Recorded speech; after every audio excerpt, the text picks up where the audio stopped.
on tonight to talk a little bit about the 4 R's and starting your school year with the 4 R's.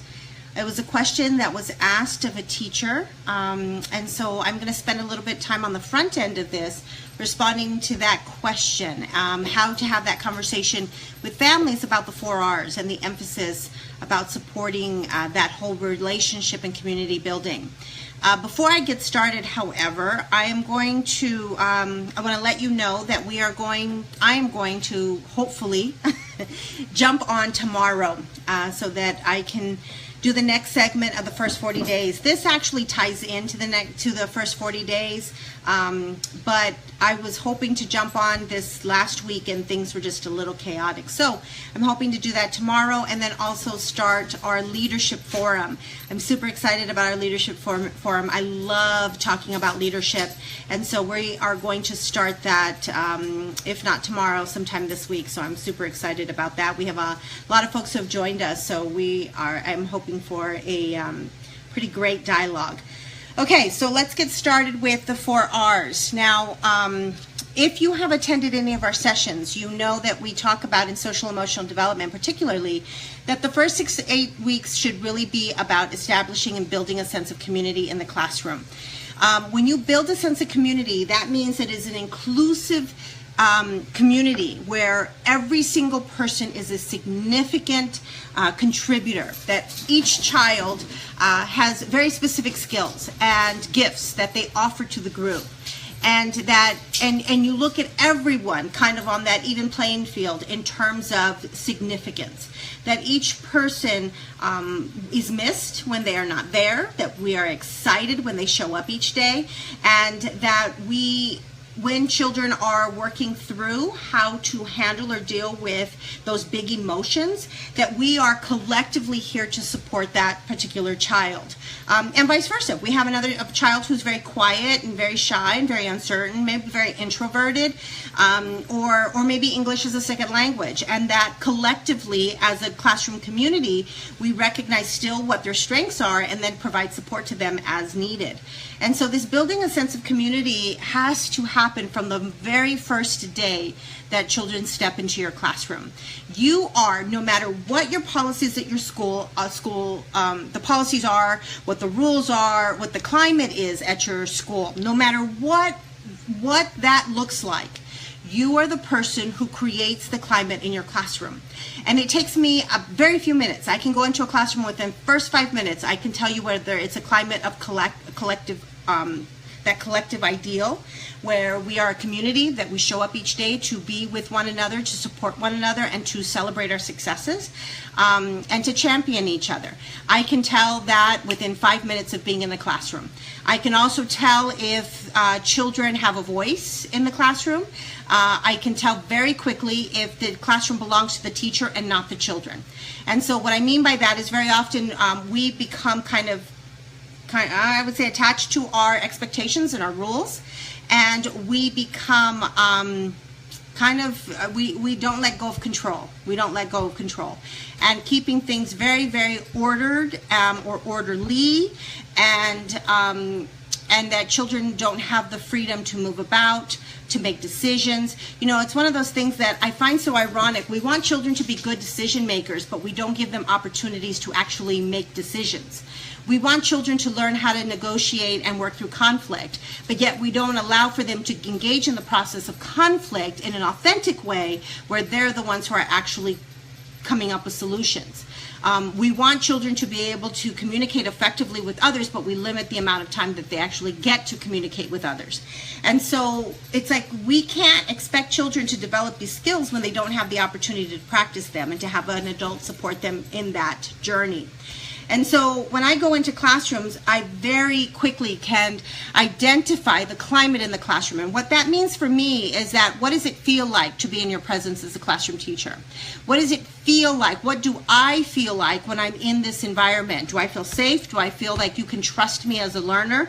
Do I feel that I have a sense of autonomy in this experience of this classroom? Can I really be excited about what I am interested in, or am I expected to simply do what you are interested in doing as a classroom teacher? And so that's something that we really have to consider when we're looking at building a sense of community and sense of that climate of safety. And I don't mean just physical safety, I mean emotional safety. I know in my workplace, in the contracts that I've had, or there's the work experience I've had, in the environment, in terms of the people and the climate of the space, when I feel connected to the people, when I feel like I can trust the people around me, when I feel like I have a relationship with them that's authentic, then I am much more apt to share. I'm much more apt to engage in meaningful conversations and to be truthful about what I'm thinking and feeling. Now, granted, I have worked really hard at developing the skills to be able to do that effectively, but when I am not in an environment where there's trust, where there's that undercurrent of crap, because there's no other way to say it, of interpersonal issues and all of the red tape and the stuff that happens in organizations, when I'm in that kind of environment, it's very difficult for me to feel connected and safe enough to share what my thoughts are, safe enough to actually share ideas.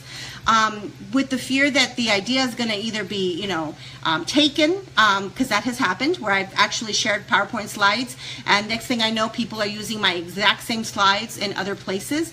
And so in experiences that way that don't feel safe, I'm going to be less apt to share and to be truthful about what I'm thinking, what I'm feeling, my ideas. It's no different with children.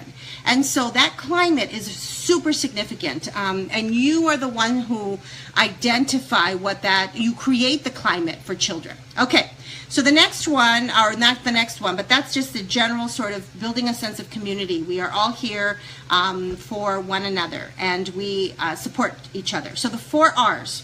The first one is rules, then routines, then rituals, and then relationships. So let's start with rules. All right, so we have 3 classroom rules.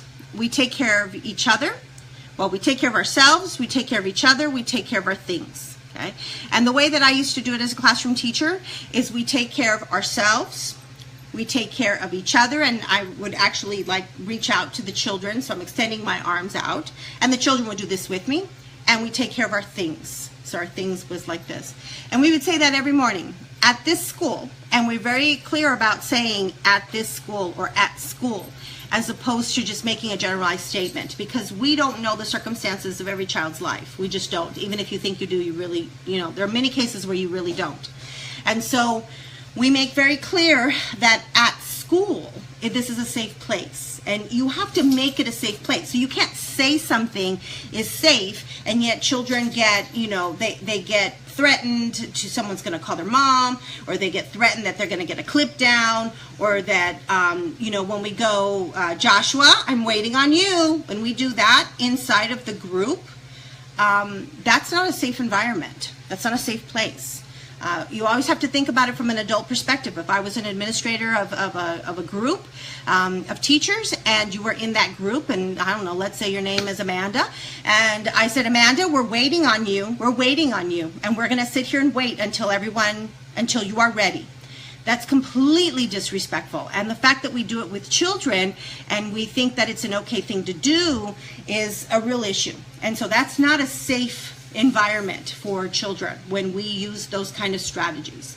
So the very first thing in terms of rules, those 3 rules that we have are what we call golden rules. And this comes from Jenna Bilmas's book on Beyond Behavior Management.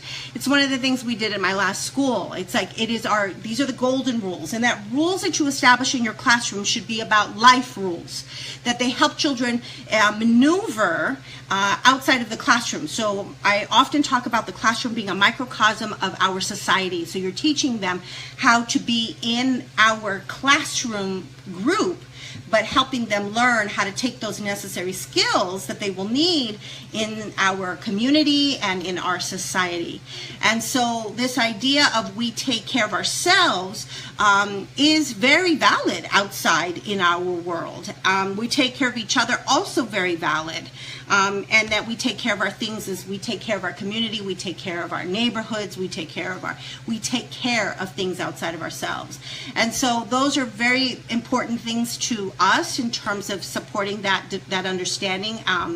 So many times I still to this day see people just chuck stuff out the window of their car, and I'm just like, why would anyone do that? And so it's one of those things that when we are at school, we help children understand that each one of us make an impact in our community, and they learn that by the example that we provide inside of the classroom. So then I have rules, and I'm going to give you some examples, some rules that I actually see from teachers. Something like keep your hands to yourself. We don't actually mean keep your hands to yourself. That's not what we mean. If two children were skipping or playing or jumping together, hugging each other, we wouldn't go, hey, keep your hands to yourself. We don't do that at school. And what we mean is we don't want kids to punch, kick, spit, do any of those kinds of things. So when we say rules like keep your hands to yourself, we don't actually mean that. I have heard more recently, there was someone who came up to me and had a conversation with me about there is a program out there that says, as a last rule, make your teacher happy. And I think that is a horrendous rule to have.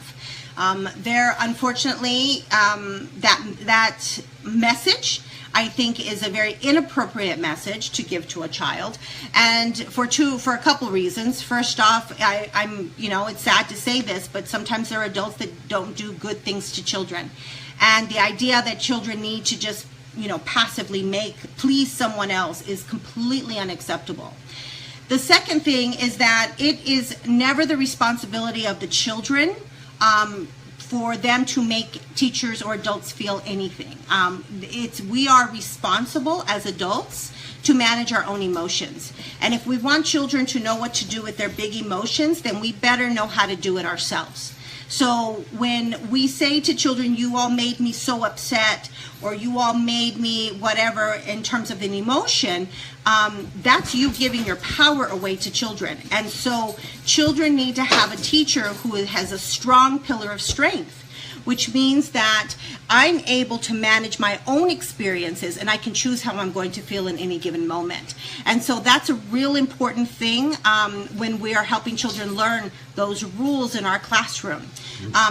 The 3 rules: we take care of ourselves, we take care of each other, and we take care of our things. We usually take pictures of that, and we then continue to take pictures throughout the course of the school year, what that looks like in practice, because those are very big rules, and it's hard for children to understand what that really means. And so the script that we use are at school, we take care of ourselves. And so you take pictures of hand washing, you take pictures of maybe putting a coat on to go outside, you maybe take pictures of cleaning your nose whenever your nose is a little bit drippy. And so those are ways to take care of ourselves. Maybe even going to the safe place when I'm feeling a little bit overwhelmed. So take a picture of a child doing that, and continue to add those photographs to the 3 rules to help them be able to see what it looks like in practice.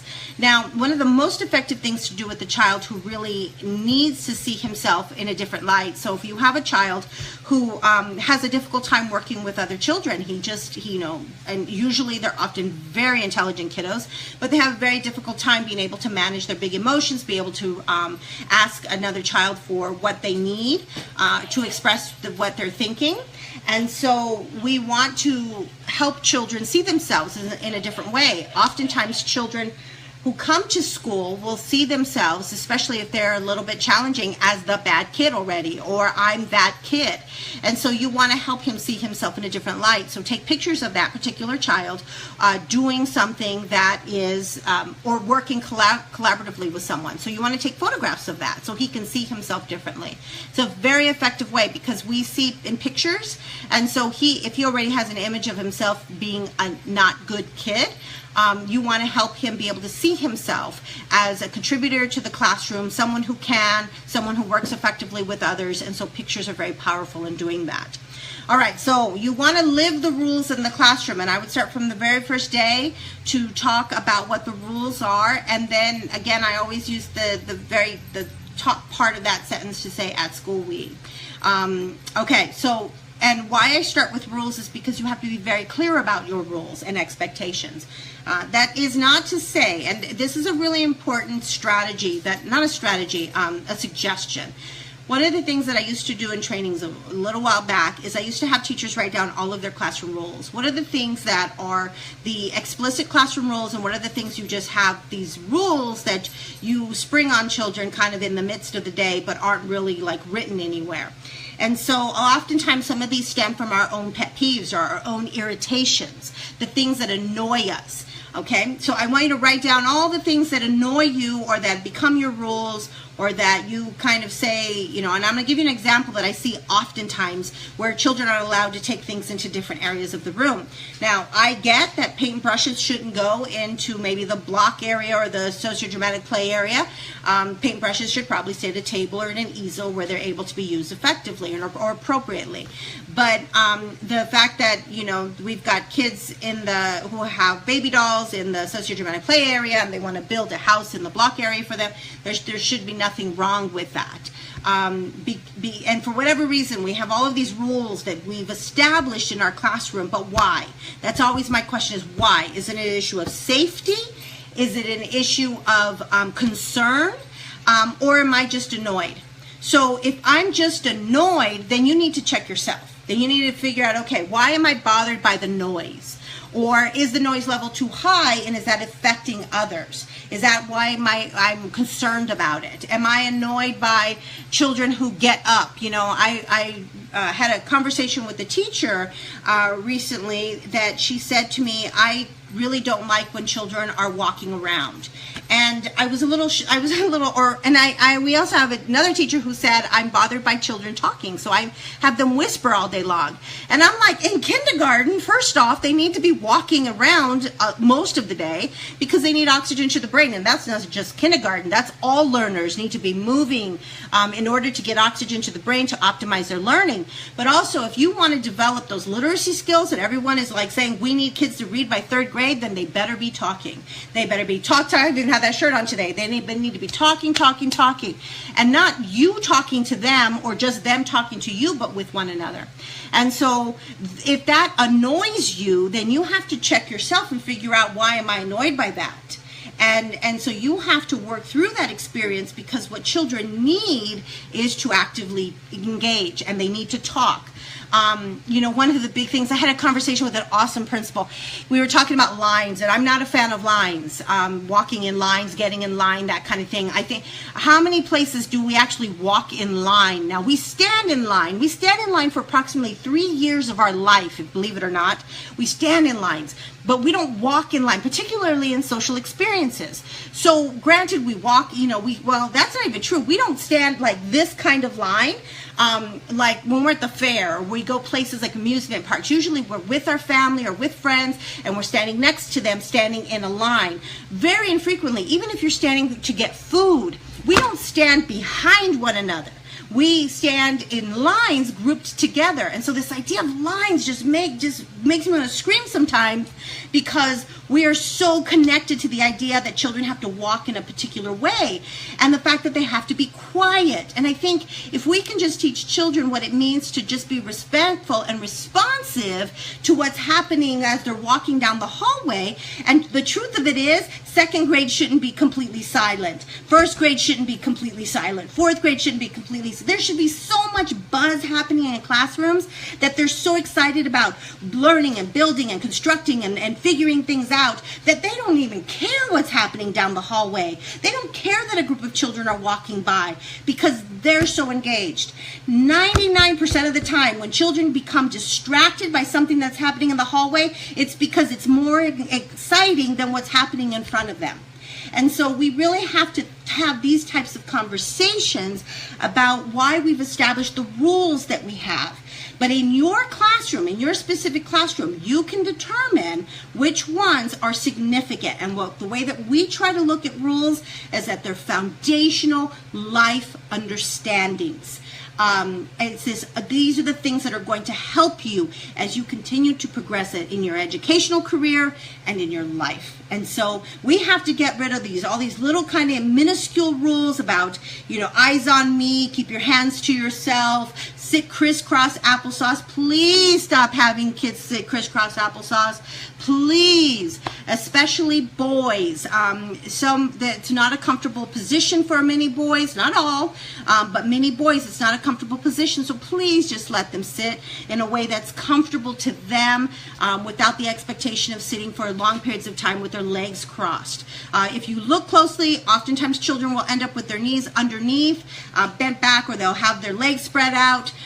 Why does it matter? Why does it matter if the child or children are engaged and everyone is safe?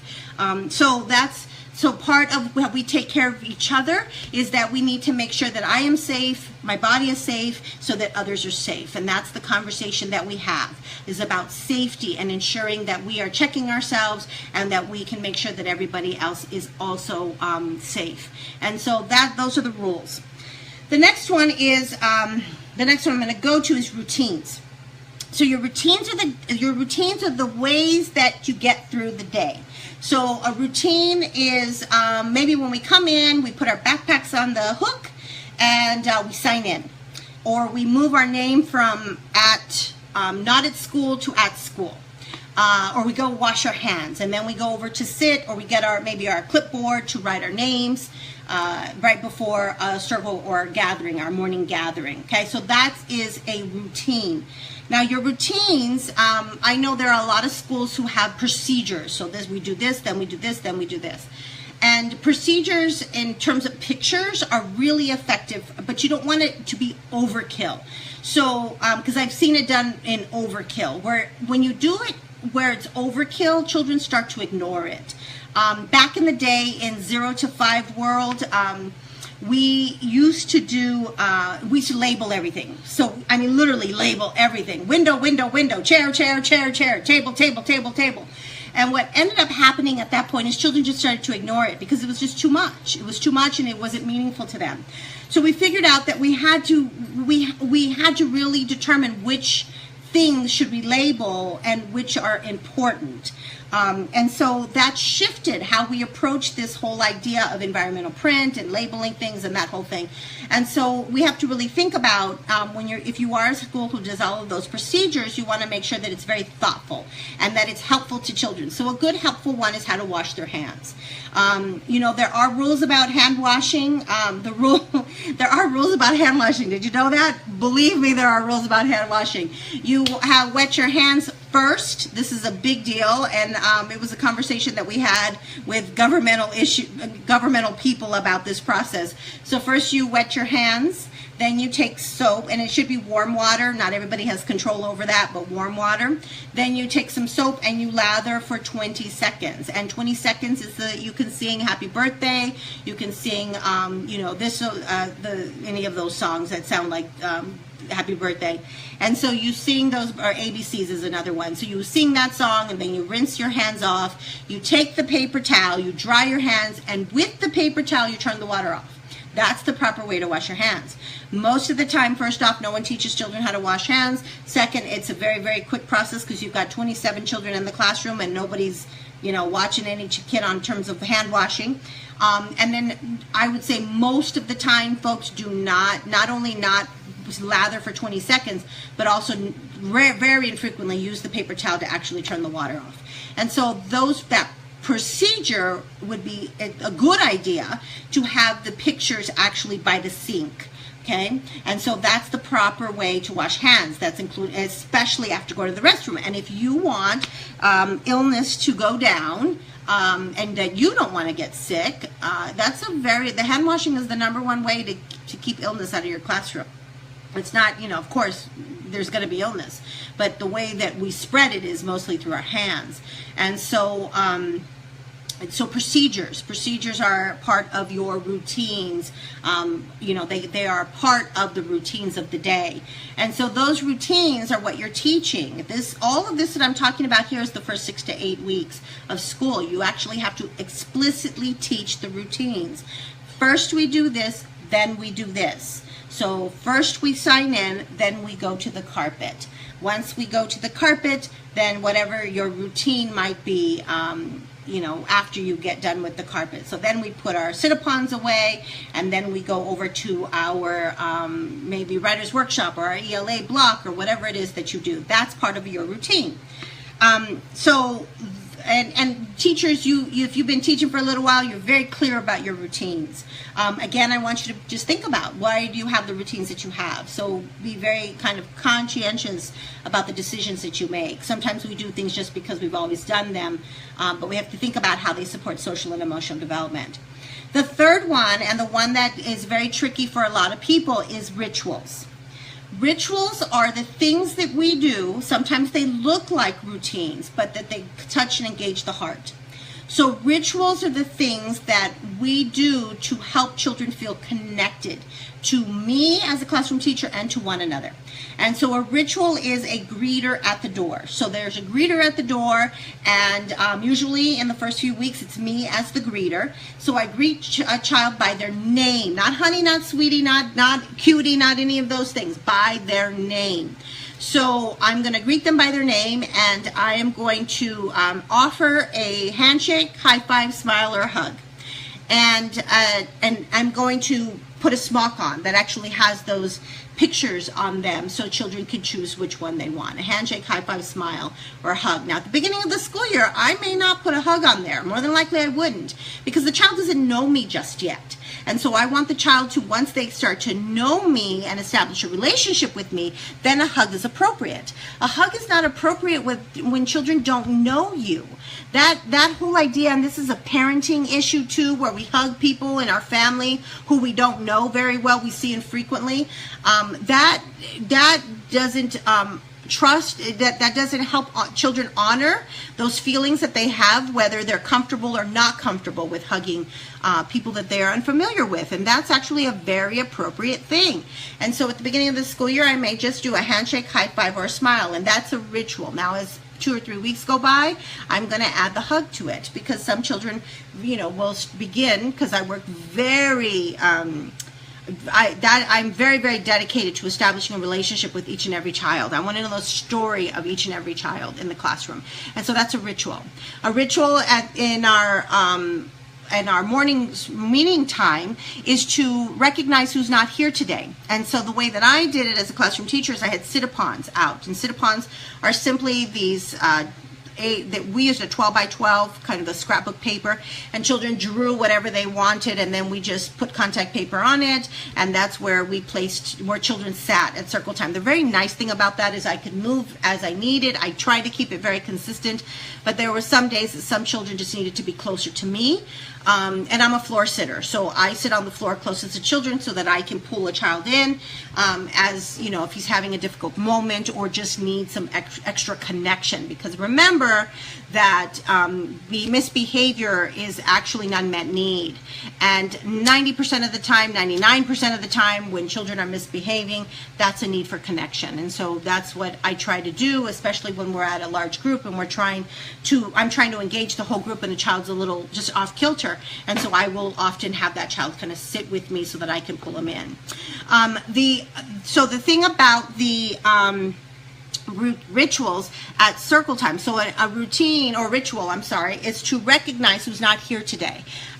They are all important parts of our community, each person. And so we recognize when someone's not here. And so what I used to do is take the sit-upons. A child would gather them up, and so we had 3 children out. We would name each child. I would show it, and it's amazing because kids know whose sit-upon is whose. It's so interesting to me because there's no name on it, and within a matter of days they know whose belongs to which kid. It's just amazing to me. So I hold it up, and then we sing the song, and this is by Dr. Becky Bailey. I'm not a good singer, and it doesn't matter. Children don't care how well you sing, but it goes, we wish you well, we wish you well, all through the day today. We wish you well. There is not one single group of children that I had that didn't come back and say, when they were absent, say, I heard you singing wish you well to me. I knew you were singing that to me.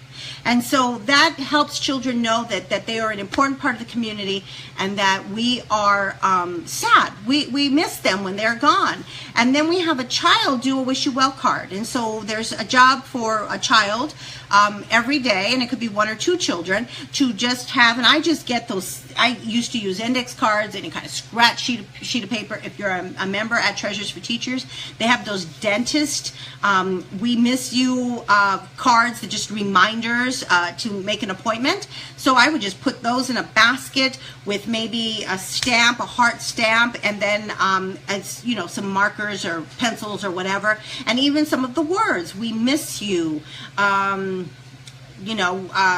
We wish you well, just all different, and then their names. So also their names included on a ring. We have names of children all over the classroom on a ring, all of the children's names. And so there's always, that's always accessible to them. And so that child would put that card in their cubby. And then when the child comes back the next day, he will see the card and that he was missed the days or day that he was gone. And so that's a ritual. Rituals connect the heart. So anything that you do through the course of your day, and you should do many rituals through the course of your day, certain songs that connect children, that's a ritual. And so deep breathing before, let's say you do a deep breathing experience before you go outside. That's what I always did before we came inside, before we went outside. Anytime we were transitioning, we practiced deep breathing. Deep breathing is very, very powerful in terms of helping children with self-regulation. So all those deep breathing exercises, that's part of our ritual. And we'll do, I will definitely do more a session on rituals and give you very specific ideas about adding more rituals to your classroom.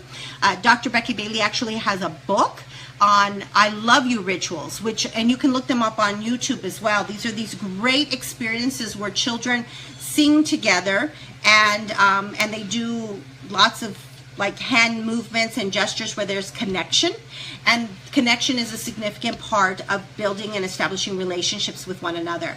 And there's good feelings that happen. So there, what Bernadette Head-On, who does consulting with us, she talks about joy juice and the release of the good feeling experiences, the hormones that actually are released in our bodies when we have connection with others. And so she has a lovely book called I Love You Rituals. So if you wanted some very specific rituals that had to do with connections, please do take a look at that book. But you can also just look on YouTube. A lot of teachers have done rituals where they are showing you how to do the ritual, and then they also have children doing them. So lots of ideas there. And finally, the next one is relationships. Relationships is at the core of all of our experience in our classroom, to be honest. When there isn't a positive relationship with the teacher or with one another, I get super concerned about the effectiveness of our experiences as learners and as teachers. I think that relationships, that when I have an authentic relationship with another person, the likelihood of me opening my heart, and then because you have to touch the heart in order to activate the mind. So you can get children to memorize information, you can fear them into a lot of things, but you get children to really establish a love for learning and to become excited by the experiences that they are having, that in your presence as a teacher, what you offer to them. They really have to like you. They really have to love you. They have to feel connected to you. I have never seen it where children were incredibly, where they had incredible results in terms of their learning and their experience with school when there wasn't an authentic connection with children. And so relationships is at the core of what we should be doing at school, everywhere, but at school. We help children learn how to make a friend and keep a friend. We help children learn how to negotiate through difficult experiences, especially when there's conflict.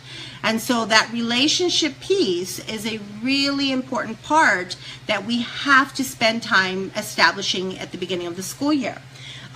It is a huge mistake to call children friends in the classroom. When we go, friends, all my friends, we don't hit our friends at school. Friends, it's time to sit down. Just because we call each other friends doesn't mean children know how to become friends. Friendship is something that we actually have to learn how to develop the skills for friendship. There are many people, children and adults that I know, who can meet people, who can establish initial relationships with people, but as it gets into the longevity of the relationship, have a difficult time with negotiating conflict, engaging with one another, saying what they really think and feel. All of those experiences become muddled, and very often the relationship becomes strained. And so there is an experience and a skill set that we have to establish and understand in order to be able to have and maintain relationships over the course of time. And so by saying friends, it's very confusing to children, and it's not true. If I was an administrator and I called everybody friends at the school, it doesn't mean that we're magically friends, and it doesn't teach any kind of skills. And so this idea of building relationships has to come from an authentic place. It has to come from the significance that you are and your contribution to our classroom community, who I am in terms of our classroom community. And so all of the parts of how to negotiate, how to communicate, how to say what you think and feel, those are all parts of our learnings. Now, very infrequently, children come to school already having those experiences. Not because parents, oftentimes most of us as adults weren't taught how to do that with children, how to help them work through big emotions and be able to express their feelings, but also developmentally, where children are at 5 years of age, they're still at the very beginning of figuring out how to do this on their own. So they actually need an adult to co-regulate with them, to be able to help them through the process of identifying what it is they're feeling. And if you've been to any of my sessions, you know anger is not a primary emotion. Anger is a secondary emotion. So we kick out the term angry or mad, because that is simply an expression of what we are feeling. Usually it's fear, frustration, irritation, sadness, all those things that are much more powerful when we express them as anger. And so it's really being supportive of helping children identify those big emotions that they might be feeling, and then to be able to articulate what their needs are. And so that's a process that oftentimes, unless children have a group setting, that they don't know how to do just yet. And so during those first 6 to 8 weeks of school, we have to focus on being able to help children be able to navigate and be able to practice those developing skills.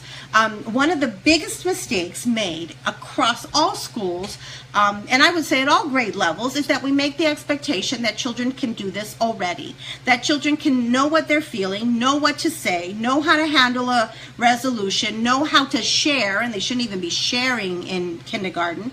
And so we make the assumption that children already have these skill sets when they actually developmentally shouldn't even be there just yet. And so they get in trouble for something that they're being held accountable for something that they don't know how to do.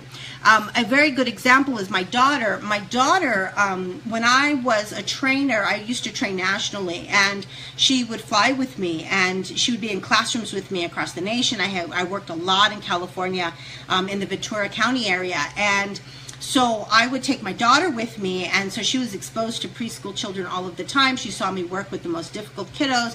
She saw me model for teachers. She saw me engage with children. So my daughter, I think, has very good social and emotional skills. She can watch a situation. She can articulate what's happening. And, she still has the developmental ups and downs that a lot of children have. She still has very big emotions and trying to how to figure out what it is that she's feeling, and she still gets frustrated and runs to her room and slams the door. She still does all of those things because that's what typical developing kids do. There's this idea or this belief system that, if a child knew how to act right, that's not acting right. That actually is very developmental for children to go through those experiences. The key to it is how the child is able to move beyond the experience once it is over, and that the duration of those frustrations, irritations, anxieties, all those things become shortened over the course of time. And so, when I get people who say to me, the 2-year-old's tantruming crying on the floor and they're you know, having a meltdown, or the 3-year-old's having a meltdown about a shoe, you know, that's developmental. I would be concerned if the kid didn't have meltdowns. I would, you know, the fact that the child's pushing back and saying, no, I don't want to do that is appropriate. The child is supposed to want to separate from the parents. That's their job. Their job is to push back and to test the limits. And our job is to help them learn what's acceptable and what isn't. If we just simply looked at that as something that they're responsible to do, then we can stop taking things personal, because we see it as a personal attack or disrespect. My daughter continues, you know, she has her meltdowns still. She's older now. She still has moments of meltdowns, but so do I. I mean, who doesn't? And so when we expect our children to be the best part of who we are out in the world, when we can't even be the best part of who we are every minute of every day, it's not a good expectation. And so even in the circumstance where my daughter has seen these experiences her entire life, you know, she still has ups and downs. And so my job is to help her be able to work through those experiences and to be able to help her with self-regulation, and that over the course of time, the duration of those experiences becomes shorter and shorter. And so, but that's very normal and natural. And so when we are a classroom teacher and we get frustrated that a child hits another kid because he wants to use the pencil, well, maybe, you know, that works at home. Maybe that's an effective strategy at home.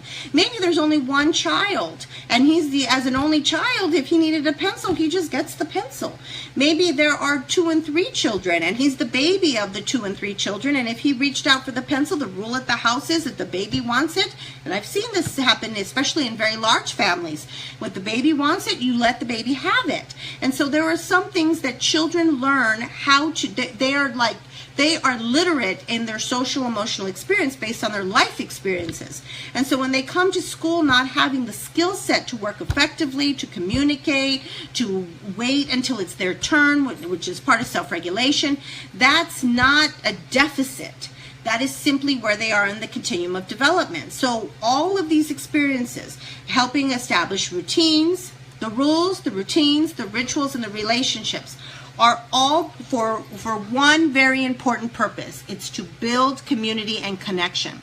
And what we understand about lack of community and lack of connection is that if children, well, let me back up a little bit. Connectedness governs behavior. So if children are connected to you, the likelihood of them responding to you is much higher. If children are not connected to you, they don't feel safe with you, they're afraid that you're gonna, you know, rat them out, or you're not going to respect what they're feeling right now. And I'll give you an example of what this sounds like. It sounds like, why are you acting like this? You know your mom's gonna come pick you up. She comes every single day. Here's another one. How many times do I have to tell you? You know better than that.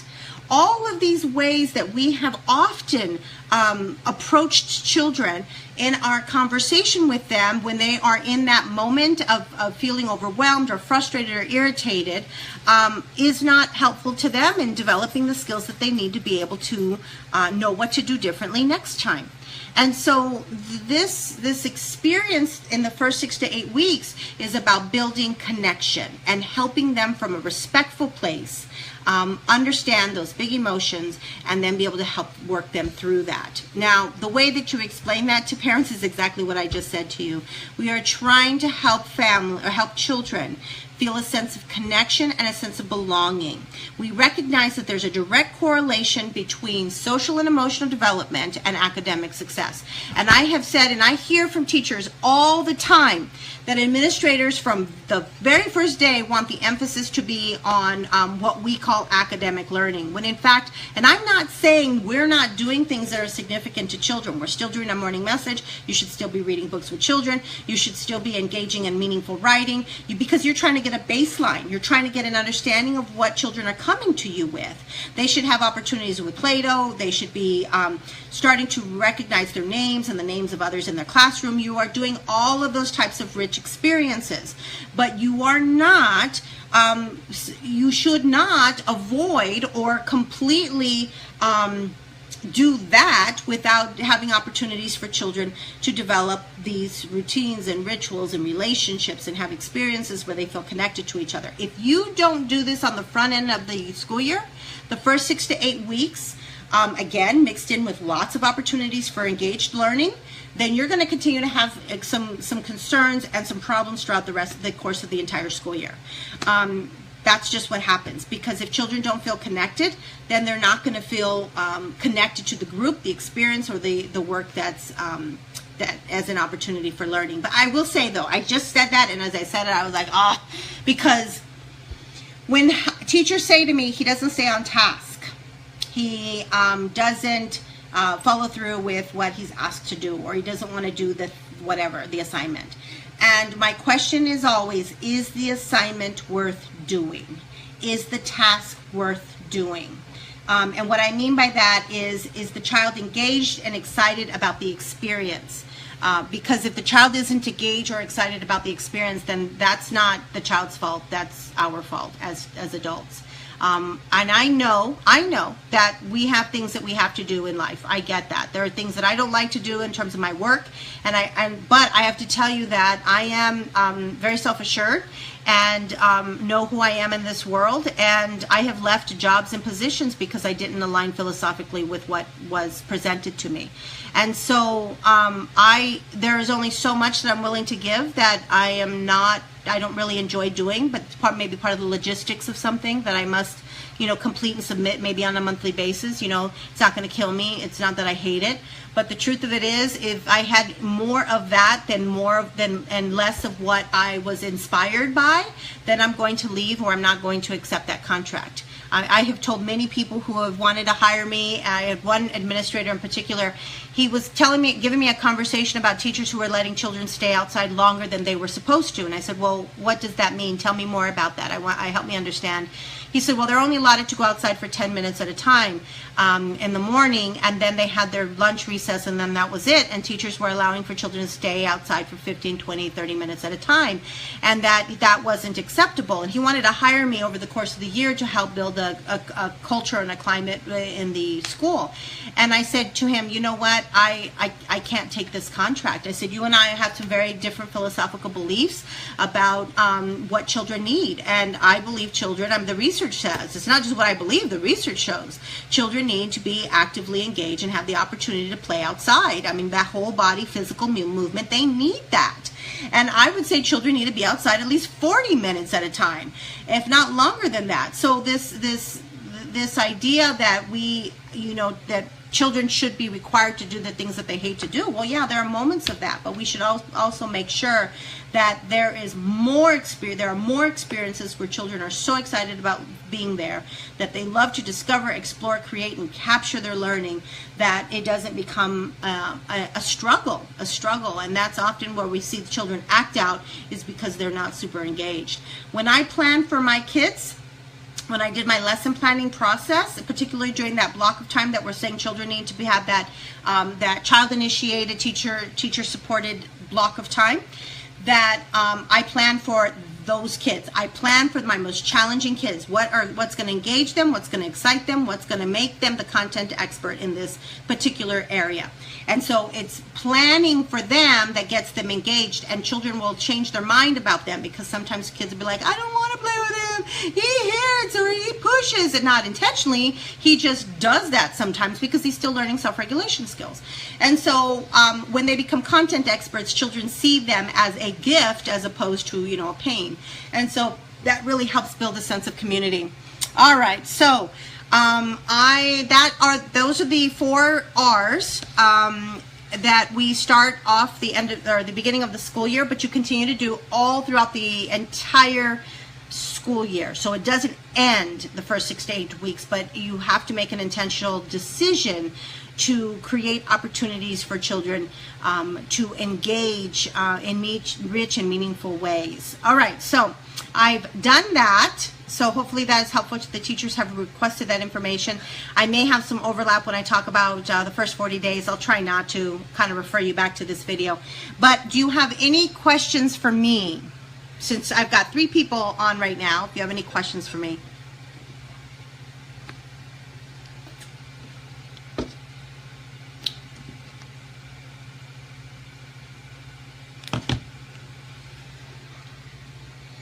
All right, I will wait a few more minutes. If not, I will jump off And I like to say I just go relax, but I'm really not. I have some work I got to get done. So, do you have any questions? School years are starting, or I think teachers are going back to classrooms now. I know in the East Valley we've got some schools that have already started. But I know that teachers are getting ready. We're in classrooms this week flipping. Not this past week. We were only in one class this past week. The week prior we were in classrooms helping with flips. And for our folks in the Pendergast School District, we're excited about you coming out on Monday.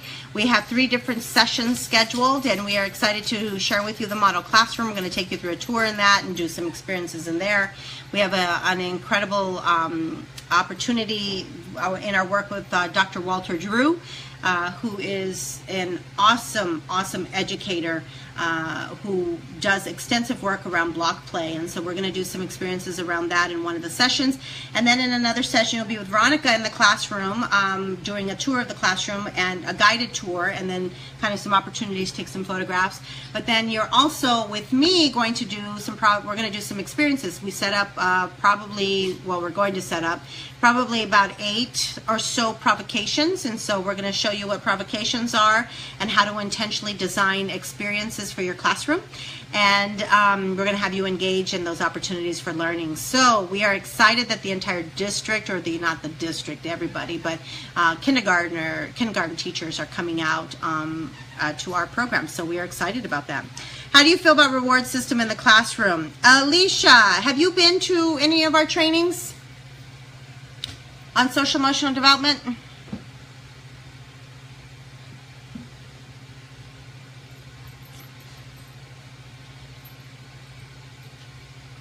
Have you been to any of our sessions on? No. Okay. All right. That helps me. All right. So we don't do rewards. We'll just put it out there. We don't do rewards. We are strong believers in building intrinsic motivation, and it rests in the foundational understanding that young children, and if you've ever worked or been with a 2-year-old, and young children, the example that I always use is there's a young child, let's say around 2 years of age, going up the slide. My lighting keeps changing, sorry. And she goes up the slide, and she goes to the very top of the slide, and she comes down the slide, and she hits the bottom, and she goes, I did! And she beams with excitement. When we look at babies and their motivation, it's not about getting the praise from someone else. It's not about getting the excitement from someone else. It's about their own personal accomplishment. And what we do is we go, good job! And what happens is what they think of themselves and the excitement that they just naturally get from learning and experiences new things gets shifted from what you think of me. And that your excitement or your beliefs, not your excitement, but your words become more important than my own experience of it. And so even in the term when we use good job, you're just a mother asking. Okay, so I'll come from a mother perspective. I've always felt uneasy about the reward system. Yes. So let me tell you, it starts at potty training. That's the biggest time when we make the developmental shift with children. Now, children will naturally, become excited because when learning is presented to them in exciting ways, they get excited about it. And there's no need for intrinsic or for external motivation, like external. And we call that a carrot and the stick, where we're waving the carrot and we're saying, if you get this far, you get this. If you get this, you get this. If you get this far, you get this. Here's the problem with it. And again, it starts at potty training, because who doesn't want their child to be potty trained? That means no more getting diapers, right? And so so the idea, what happens is children then began to get in the pattern of looking for external approval. And that's even in our good job. Even when we say good job, that's still an external approval. And so when we say stuff like that, or we give rewards, when they're little, they love stickers, they love just the good job, they love the little tokens. But what happens in terms of the pattern in our brain is they become part of a habitual pattern. And then the child hits, an older, usually by age 8, it becomes a negotiation. Will you give me this if I do this? Or they actually, it's this idea of waving where we have to, the thing that we're waving, that carrot, it gets bigger. Stickers don't work for 8-year-olds anymore, 9-year-olds. What works is iPods, iPads, bigger things. Well, what happens is we rob them of their intrinsic motivation because we have now created an external motivation system. And so what I say to my daughter when she says to me, do I get this, and if I do this, my response to her is you get to live here.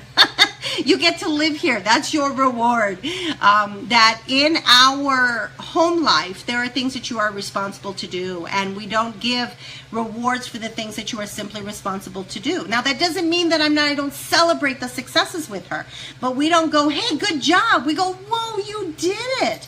You figured out how to put those two things together. You figured out how to make that work. How did you do that? What do you think about what you just accomplished here? What do you think about this, that, and the other? And was that difficult? And why do you think it was difficult? So we ask those kinds of questions and we celebrate collectively. But the idea, and see, this is why it becomes so crucial.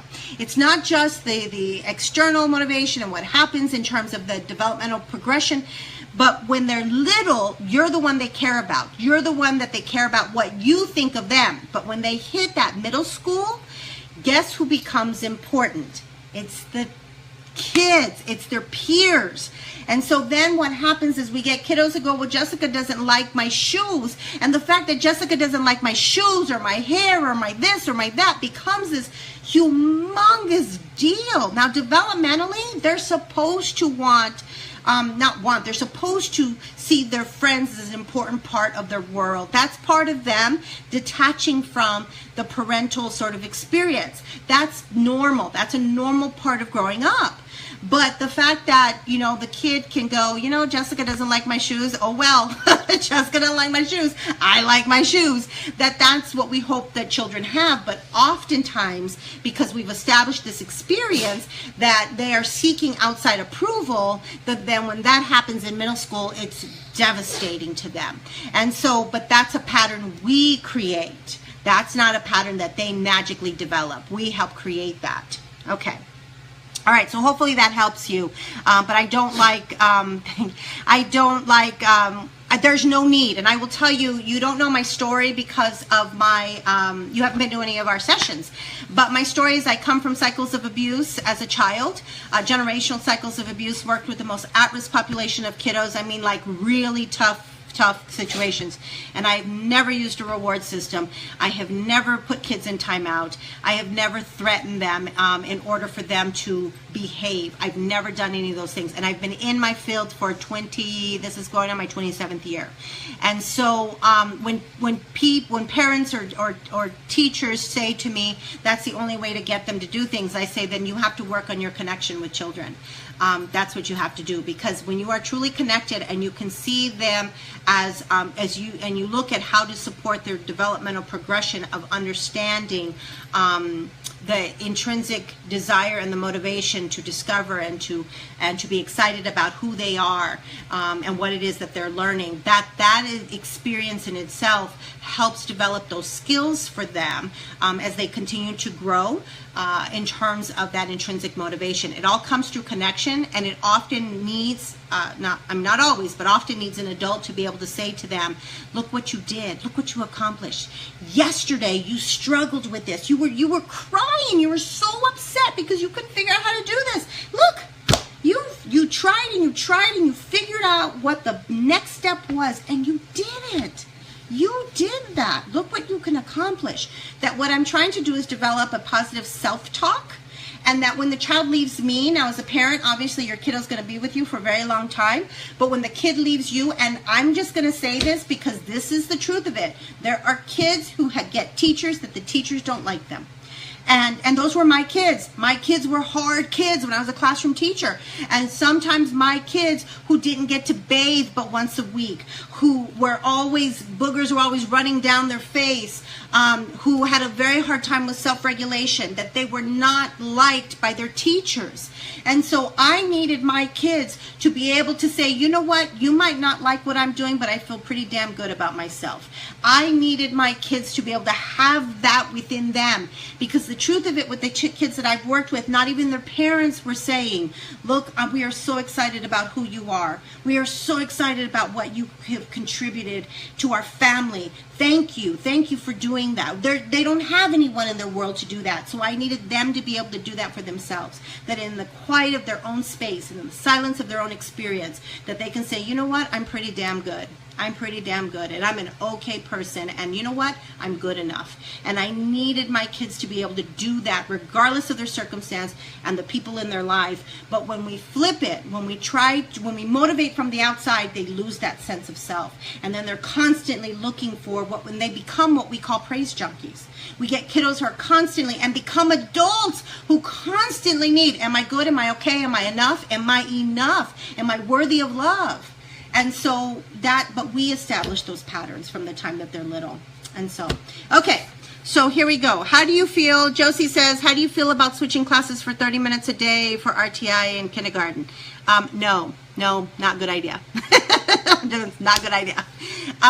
In kindergarten, and I would say up until about second, maybe even third grade, transitions, moving kids around, and there's a place we were at recently where kids moved like all day long. Not a good idea. Not a good idea. Transitions are difficult for young children, and the truth of it is that children should be attached to the people that are in their classroom. What is much more effective in terms of social emotional development. So I'm coming from a social emotional development perspective. When children are connected to the adults in their room, there's a sense of safety, there's a sense of connection, and what we understand, especially around addiction, this is so fascinating because I've worked in the world of addiction for a very long time, many years ago. And one of the things that we looked at addiction, that the opposite of addiction was, someone who wasn't using, my area is substance abuse. So addiction's addiction, I get that, but I never did work with like gambling addiction or any of the other addictions. It was mostly substance abuse. And so what we understand now, what more and more of the research is showing us, that the opposite of addiction is actually disconnect, that they didn't have a connection or an attachment. And so when we recognize this, and that all the work that I did with adults, that 0 to that 8 years of age, those early childhood years, the core of our issues stem from that period of our lives. And so when we look at things like transitioning children, it's a time for necessary attachment. Now, attachment happens in the first year in life. And unfortunately, we get pregnant and we have like prenatal and we go on visits and we have water and we do doctor visits and we go have water and we do all the things that we need to do to stay healthy. And then we have a baby and no one says to you, hey, by the way, did you know that first year is going to like establish the foundation for relationships? Did you know that? Did you know that you have to respond to your crying baby? Because if you don't, this is how it changes the brain. And so no one says that. And then the 3 years, that next window of opportunity, that first year is critical for attachment. And then those 3 years, first 3 years, also incredible window for developing some attachment. And what happens is very often we get kiddos, and we're talking particularly our kids who've got some concerns. Some of those concerns aren't based on developmentally, they were born with concerns. They were just not exposed to the types of experience they needed to develop those skills. And so we're doing some intervention to support that. Oftentimes, attachment is an issue. Not always, I'll make that very clear, but the kiddos that I've worked with, who we've seen some, areas that we're looking at in terms of language development, particularly, it wasn't about that they had the inability to do it. It was the fact that they had experiences that didn't support those developing skills. And so when we're looking at the connection between social emotional development and academic success, and attachment is at the very core of that. So when we have children switch classes, their attachment to the adults in their world start to be a little fuzzy. This is why consistency is so super critical. And when we have a classroom teacher, and I wish if I had a magic wand, I would give every kindergarten teacher an assistant teacher, every kindergarten teacher, a first grade teacher as well, an assistant teacher, that they should be the consistent people in their world. And when we provide intervention, ideally it happens within the classroom. That we're actually going into the classroom and providing that support where, and quite honestly, the best special educators, and Lorraine, if you're on here, I don't know, Lorraine and Shireen were two of the best special educators I have ever worked with. And I worked with them many, many years ago. And here's the most incredible thing about both of those special educators. When I was an administrator, I would go into a classroom and I would see these two special educators who would go in and provide specific intervention and support in the classroom, not as a pullout, in the classroom. I didn't know who the child they were working with was. I didn't know. They would take a small group of children and they would do some language experiences or whatever the IEP was. They would go in and provide this very specific intervention, and I had no idea who the child was. And that to me is magic, because all children were engaged. Best practice is best practice. I don't care where you are in terms of your needs, and if you've got, some identity. Best practice for all children has to come first, and then we make accommodations based on needs. And you know what? You don't even have to have an IEP to have very specific accommodations or support. All children, we should be addressing all children in that way.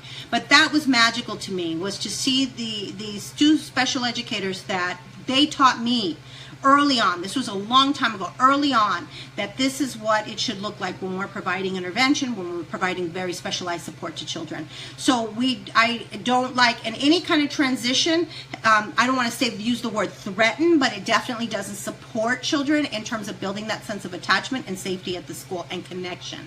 And again, connection is key critical. Only 30% of the children in our state of Arizona have a formalized early 0 to 5 program. So 70% of our kids in our state do not have some sort of formalized preschool experience or early childhood 0 to 5 experience. And of the 30% who do, very few of them have high quality experiences. And so kindergarten is a critical year to establish that attachment and connection and bonding. All of those things are super, super important if we want to see continued academic success. Okay. Oh my goodness, don't tell me that. Josie, don't tell me that. You guys are my like champion school. I'm gonna have to talk to your administrator. I have him on my speed dial. I'll talk to him. I know, the thing is that we often will impose these types of rules or these types of things with young children because there isn't a strong understanding of early childhood. That's, will you be able to talk to him? Yeah, I'll send him, I'll reach out to him. So, that's the truth of it. I see so many things, and so many teachers have said to me, we're going to have a staff meeting, and we're going to talk about, a new curriculum, or a new approach, or a new assessment process, or a new something. And then the response when you go, we're kindergarten, what does that look like? Oh, tweak it for kindergarten. Just make it, shift it a little bit for kindergarten. And that can't happen because there's a science in early childhood. It's rocket science. Just like I never ever claimed to know middle school. I don't know middle school.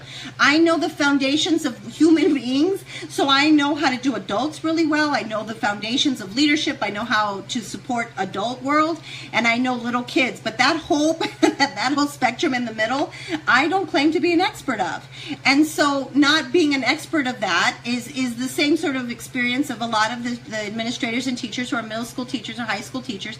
They're an expert of that particular age range, and when they try to impose those kinds of experiences in the 0 to 3rd grade world, they miss the boat completely, because early childhood is a science, and we have brain research to support that. Okay, so Jennifer, hi Jennifer. This year our schools changed with our math block first thing in the morning, and our reading block is in the afternoon. I have always had my reading block in the morning and then math in the afternoon. Has anyone else? Very often, and that, we'll definitely leave that for people to respond to that. It's interesting, first off, that that's being that's being dictated, like this is when you have to do it. So I find that very interesting. The second thing is very often teachers like to have the ELA block in the morning because they're the freshest. Kids are freshest in the morning. And so this is what I have to tell you with my experience. Or wait a minute, I have always had, So this is what I have to tell you from my experience. Anything that happens after lunch, you better make it damn well exciting. So you're going to have to, and I know if you're stuck into a certain curriculum, Jennifer, I don't know if you saw Debbie and Veronica did a whole series of videos on YouTube. They did a series of videos on how to take math experiences and make them real. And so you might want to take a look at that if you haven't yet. And so what we're trying to really do is help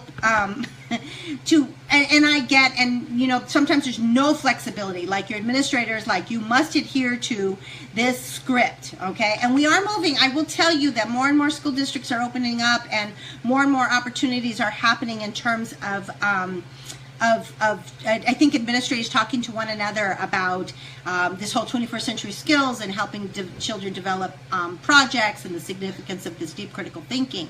And so it's happening. It's just happening slow. We have to recognize that this is a system that's been kind of embedded for years and years and years and years. And so it's not going to shift with the flip of a switch, but we are getting more engaged schools and administrators. So I will say that sometimes when there is a structured way that we do things, it's harder to move away from that. But if you have the flexibility to take whatever the goals are that the plan or the curriculum is, how do you make it, remember, how do you make it real, relevant, and meaningful? I forgot my little phrase there. Oh, and Jennifer, you've been to many of our sessions, and some of you who have been to our sessions, I have an infographic that I'm developing that has all of these key elements when you're planning for children. So send us, or I'll put it out when I have it completed, because I'm still working on it. But I think it will be very helpful to you just as a reminder about the types of experiences when you're planning for children. So.